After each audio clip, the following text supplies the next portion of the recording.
19 राज्यों में ओमिक्रॉन की दस्तक के बाद भी देश के कई शहरों में लोग कोरोना नियमों की अनदेखी करने से बाज नहीं आ रहे।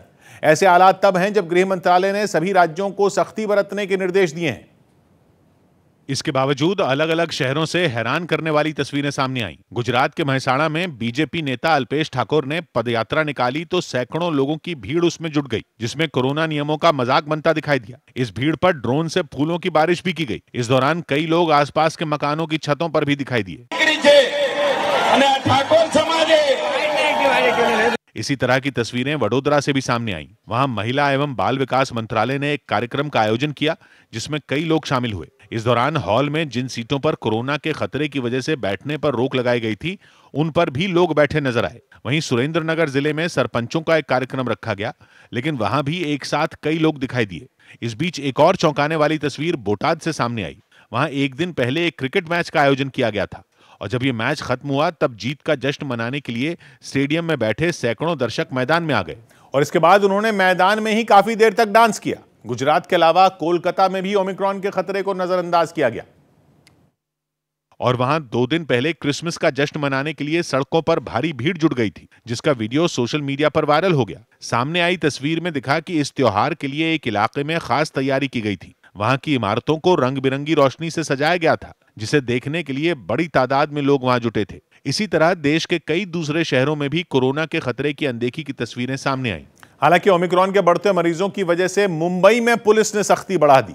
वहां नए साल के मौके पर जुटने वाली भीड़ को ध्यान में रखकर कई इलाकों में चेकिंग अभियान शुरू कर दिया गया, जिसके तहत जांच के लिए मुंबई के अलग अलग इलाकों में सड़कों पर बैरिकेड लगाए गए और कोरोना नियमों को न मानने वालों पर कार्रवाई की गई।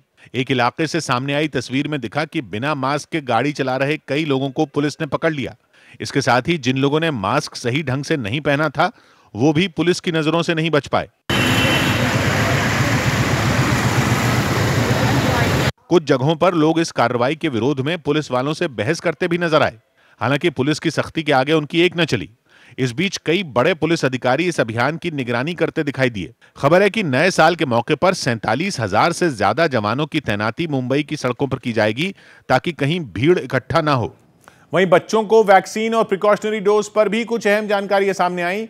कोविन प्लेटफॉर्म के चीफ और नेशनल हेल्थ अथॉरिटी के सीईओ आरएस शर्मा ने न्यूज 18 को दी जानकारी में वैक्सीनेशन अभियान पर सफाई दी और यह बताया कि 15 से 18 साल के बच्चों को वैक्सीन के लिए आधार कार्ड की जरूरत नहीं होगी, बल्कि उनके 10वीं के सर्टिफिकेट या स्कूल के आईडी कार्ड को दिखाने से ही वैक्सीन लगाई जा सकेगी।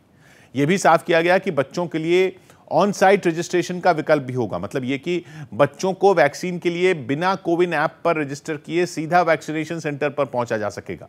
वहीं वैक्सीन की तीसरी डोज पर भी साफ किया गया कि 9 महीने का अंतर वैक्सीन की तीसरी डोज से पहले जरूरी होगा, जिसका मतलब यह है कि वैक्सीन की दूसरी डोज लगने के दिन से 9 महीने के बाद ही कोविन ऐप के जरिए तीसरी डोज के लिए रजिस्ट्रेशन हो पाएगा। अभी सरकार ने बुजुर्गों और स्वास्थ्य कर्मियों के लिए प्रिकॉशनरी डोज के तौर पर तीसरी डोज का रास्ता साफ किया है, जिन्हें 10 जनवरी से टीका लगाया जाएगा। और एहतियाती कदम सिर्फ भारत में नहीं बल्कि स्पेन में भी उठाए जा रहे हैं। वहां कोरोना के नए वेरिएंट के खतरे को भांपते हुए कई सख्त नियम लागू कर दिए गए, जिसके विरोध में कई लोगों ने बार्सिलोना की सड़कों पर मार्च निकाला। इस दौरान उन्होंने पोस्टरों और बैनर के जरिए सरकार से इन पाबंदियों को तुरंत हटाने की मांग की।